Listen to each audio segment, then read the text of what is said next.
Hi there. Now in this question we're given that alpha is the acute angle such that tan alpha equals 2/5.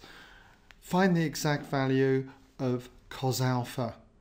And in the second part, given that beta is the obtuse angle such that sine beta equals 3/7, find the exact value of cos beta.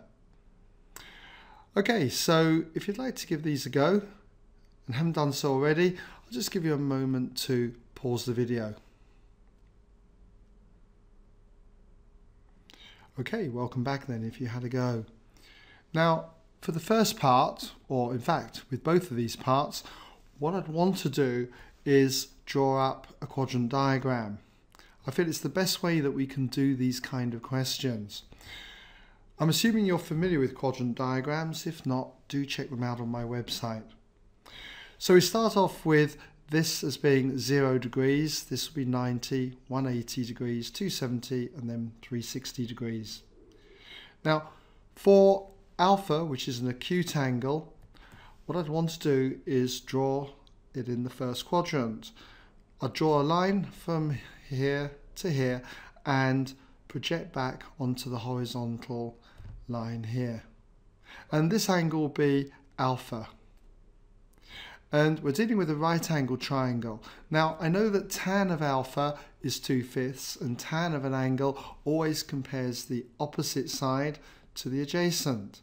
So the sides are in the ratio 2 to 5. So if that's 2 units, that would be 5 units. Now when it comes to finding out the exact value of the cosine of alpha, cos alpha then, that compares the adjacent side to the hypotenuse. But we don't have the hypotenuse here, so we need to work it out. And we can do that by Pythagoras Theorem. The hypotenuse squared, x squared, then equals the sum of the squares of the other two shorter sides. So 2 squared plus 5 squared. And if you work that out, you've got 4 plus 25, which is 29. So x must be equal to the square root then of 29. So when it comes to working out then the exact value of cos alpha, well, cos alpha compares the adjacent side then with the hypotenuse. So that's going to equal 5 divided by the square root of 29. The exact value. We don't need to take the square root. Okay, well, for the second part then, it's very similar to what we've just done already. Given that beta is the obtuse angle then such that sine beta equals 3/7, find the exact value of cos beta. So again, if you'd like to try this now, I'll give you a moment to pause the video. Okay, welcome back then, if you had a go. So again, I'd want to draw up my quadrant diagram. So just draw those quadrants in.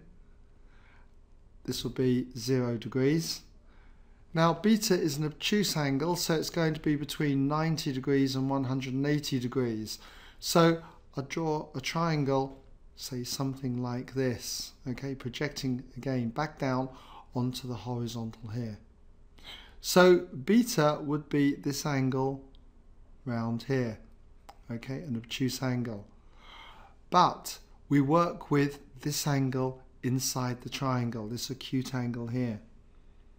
And we know that sine beta is 3/7, which compares the opposite side to the hypotenuse. So working off this angle here, the opposite side is 3, the hypotenuse would be 7. And to get the exact value of cos beta, which will compare the adjacent side with the hypotenuse, we need to work out what the adjacent side is. So again, I'll call it x. And to work out what x is, we turn to Pythagoras Theorem. Only this time, it being a shorter side, x squared will equal the difference between the square of the hypotenuse and the other shorter side. So that's going to be 7 squared minus 3 squared. Well, we've got 49 minus 9, so that's going to be 40. So therefore, to get x, we just square root 40. Okay? Now you could leave it like that, or you could break it down into surds.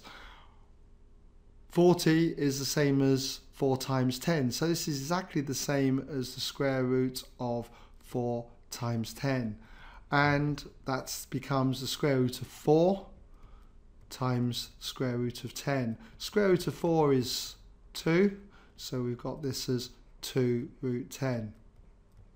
So when it comes to working out what the cosine of beta is going to be, let's just put this down here. Cosine of beta equals, well, we've got to be very careful here because cosine is always negative in the second quadrant. So we've got minus, and then we've got the adjacent side divided by the hypotenuse.